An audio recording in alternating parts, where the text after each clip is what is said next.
تعزیرات پاکستان اور ضابطہ فوجداری اس برصغیر پاک و ہند میں انگریز کے عطا کردہ قوانین ہے۔ تعزیرات پاکستان جو کبھی تعزیرات ہند کہلاتی تھیں 6 اکتوبر 1860 کو نافذ کی گئیں۔ انگریز کو لال قلعہ دہلی پر یونین جیک کا پرچم لہرائے صرف 3 سال ہوئے تھے۔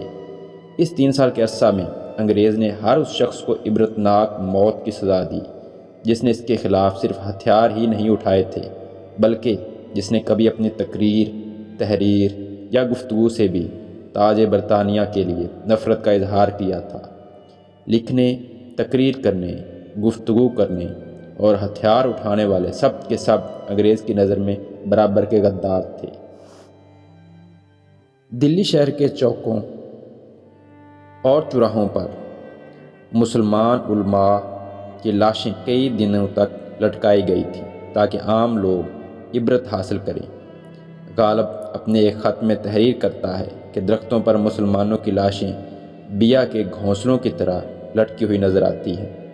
انگریز پورے ہندوستان کو بزور شمشیر فتح کر چکا تھا۔ 1757 میں بنگال کی جنگ پلاسی کی جیت سے 1857 کی جنگ آزادی تک کی پوری ایک صدی انگریز کی مقامی حاکموں سے لڑائی کی صدی ہے۔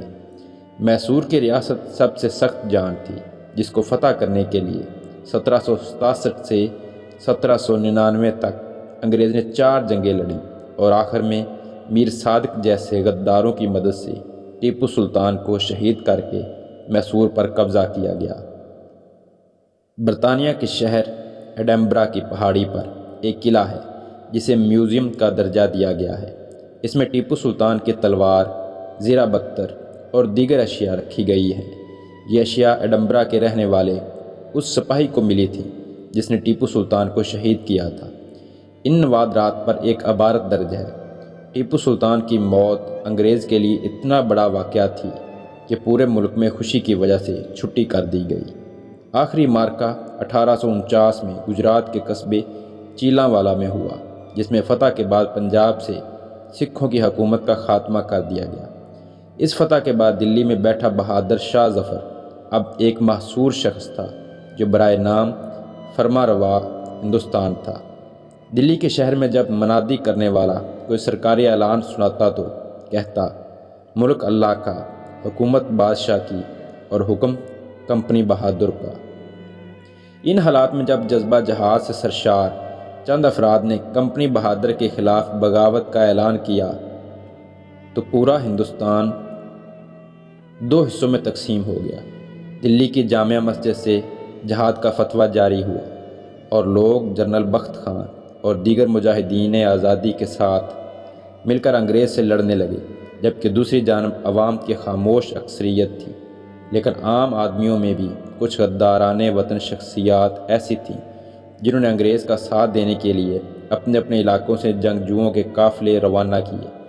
دلی کے سب سے قریبی خطے پنجاب کے زمیندار، چودھری مشائخ، عظام و گدی نشین اور پیر اس کار خیر میں شامل تھے۔ ہندوستان کے ہر خطے کا ایک میر جعفر اور میر صادق تھا جس نے اپنی نگرانی میں قافلے روانہ کیے، اور انہوں نے مسلمان بادشاہ بہادر شاہ ظفر کی حکومت الٹنے اور انگریز کا اقتدار قائم کرنے میں انگریز فوج کو مدد دی۔ تاریخ ان ناموں سے نہ صرف آشنا ہے بلکہ یہاں تک درج ہے کہ کون کتنی فوج لے کر آیا تھا۔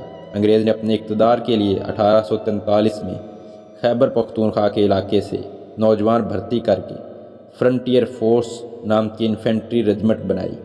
اس رجمنٹ کو پنجاب سے بنائی جانے والی غیر منظم فورس پنجاب ارریگولر فورس میں 1856 میں ضم کر دیا گیا اور یہ مشہور فرنٹیئر فورس رجمنٹ کہلائی۔ اس رجمنٹ میں پنجاب اور خیبر پختونخوا کے جوان شامل تھے۔ جنگ آزادی میں اس رجمنٹ کو اعزاز حاصل ہوا کہ جب لال قلعہ پر حملہ کیا گیا تو اس وقت قلعہ میں موجود مسلمان سپاہیوں نے اس کا بڑا گیٹ بند کرنا چاہا تو اس رجمنٹ کے ایک نوجوان نے کمال بہادری سے اسے روکا، جس کی وجہ سے اس کی گردن دروازے کے بیچ آ گئی اور اتنی دیر میں انگریز فوج پہنچ گئی اور قلعے کے کھلے دروازے سے اندر داخل ہو گئی۔ اس غدار وطن کی یاد میں مدتوں فرنٹیئر فورس رجمنٹ کے افسران اپنے تقریباتی ملبوس کے کالر پر نیلی پٹی پہنتے رہے، کیونکہ اس غدار کی گردن قلعے کے دروازے میں آنے کی وجہ سے نیلی ہو گئی تھی۔ 1857 کے بعد کے 3 سال انگریز نے اپنی اسی فوج کے ذریعے ہندوستان میں جبراً امن قائم کیا اور عوام پر اپنی حکومتی رٹ مسلط کی۔ پھر سب سے پہلے مجموعہ تعزیرات ہند نافذ ہوا اور ٹھیک 6 ماہ بعد 1861 میں پولیس ایکٹ آ گیا، اور یوں تاج برطانیہ کے ماتحت ہندوستان ایک پولیس اسٹیٹ میں بدل دیا گیا۔ پولیس ایکٹ میں ایک عہدہ ڈسٹرکٹ مجسٹریٹ یعنی ڈپٹی کمشنر کا تھا، جو ہر ضلع میں ایک منی وائسرائے ہوتا تھا۔ 20 سال اس برصغیر کو اسی طرح چلایا گیا اور ہر طرف سے اٹھنے والی مقامی بغاوتوں کو شدت سے کچلا گیا۔ کالے پانی کی سزائیں اور پھانسی گھاٹ سجائے گئے، اور جب سب کچھ کچل دینے کا اطمینان ہو گیا تو 1882 میں ضابطہ فوجداری نافذ کیا گیا، جس کی دفعات 2 شخصیات کے گرد گھومتی ہیں، ایک SHO، دوسرا ڈپٹی کمشنر اور ڈسٹرکٹ مجسٹریٹ۔ اب انگریز کی فوج، سول سروس اور پولیس میں تمام مقامی افراد بھرتی ہو چکے تھے، اور یہ کالے ہندوستانی گورے انگریز کی حکومت کو قائم رکھنے کے لیے، اپنے بھائیوں کا سر کچلنے کے لیے ہر دم مستعد اور تیار تھے۔ انگریز کو اب صرف زبان و بیان اور تقریر و تحریر سے خطرہ تھا۔ ضروری ہو گیا تھا کہ اب ہر اس شخص کو غدار ثابت کیا جائے جو انگریز کے خلاف لکھتا یا بولتا ہے۔ اس کے لیے ایک لفظ قانون میں رکھا گیا، اکسانا، انسائٹمنٹ، اور پھر اس اکسانے کے لفظ کا استعمال ہر ایسے شخص پر کیا جانے لگا جو زبان و بیان اور تقریر و تحریر سے انگریز کے خلاف بولتا اور لکھتا تھا۔ تعزیرات ہند کی دفعہ 505 اس لیے تخلیق کی گئی، جو یوں تھی: جو کوئی بھی ایسا بیان، افواہ یا رپورٹ لکھے، شائع کرے یا پھیلائے جس کا مقصد اشتعال دلانا اور جو ممکنہ طور پر اشتعال دلانے کے لیے وجہ بنے۔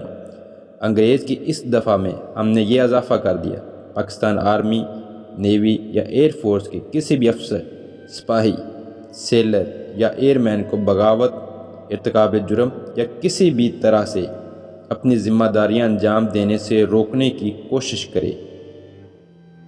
یعنی اگر کوئی بھی فرد اپنے گھر میں بیٹھے چند دوستوں کے درمیان بھی کوئی ایسا جملہ بولتا ہے یا آج کے دور میں اپنے گروپ کے افراد کے ساتھ واٹس ایپ پر شیئر کرتا ہے، اپنے فالورز کو ٹویٹر پر یا فیس بک پر بتاتا ہے، تو وہ دراصل غداری کا ارتکاب کر رہا ہوتا ہے۔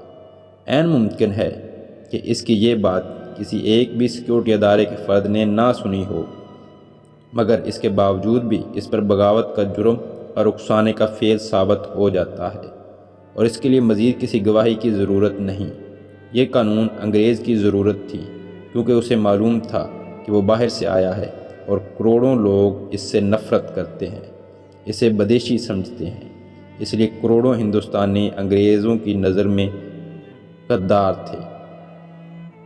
لیکن کیا 22 کروڑ عوام بھی پاکستان کی حکومت اور اس کے اداروں سے ویسے ہی نفرت کرتے ہیں جیسے اس دور کے عوام انگریز کی فوج سے کرتے تھے؟